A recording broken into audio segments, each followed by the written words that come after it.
Hi friends, welcome to cine family 2. Hero Allu Arjun Sneha Reddy social మీడియాలో చాలా యాక్టివ్గా ఉంటూ తమకు సంబంధించిన ప్రతి లేటెస్ట్ అప్డేట్స్ని ఎప్పటికప్పుడు షేర్ చేస్తూ ఉంటారు.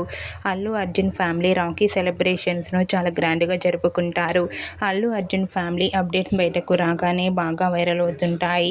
అయితే ఈరోజు రాఖీ ఫెస్టివల్ సందర్భంగా అల్లు అర్జున్ స్నేహారెడ్డి సన్ అల్లు అయాన్ అల్లు అర్హ రాఖీ సెలబ్రేషన్ జరుపుకున్న ఫొటోస్ను షేర్ చేశారు. ఆ ఫొటోస్ సోషల్ మీడియాలో బాగా వైరల్ అవుతున్నాయి. ఆ ఫొటోస్లో అల్లు అయాన్కి అల్లు అర్హ రాఖీ కడుతూ చాలా హ్యాపీగా కనిపించారు. ఆ ఫొటోస్ చూసిన వారంతా అల్లు అర్జున్ ఫ్యామిలీకి రాఖీ విషెస్ను కామెంట్ రూపంలో తెలియజేస్తున్నారు. మీరు కూడా అల్లు అర్జున్ ఫ్యామిలీ రాఖీ సెలబ్రేషన్ జరుపుకున్న ఫొటోస్ను ఇప్పుడు మా వీడియోలో చూసేయండి. ఈ వీడియో మీకు నచ్చినట్లయితే మీ అభిప్రాయాన్ని మీ కామెంట్ రూపంలో తెలియజేస్తూ లైక్ చేయండి, షేర్ చేయండి. మరిన్ని ఇంట్రెస్టింగ్ అండ్ లేటెస్ట్ అప్డేట్స్ కోసం మా సినీ ఫ్యామిలీ 2 ఛానల్ని సబ్స్క్రైబ్ చేసుకోండి.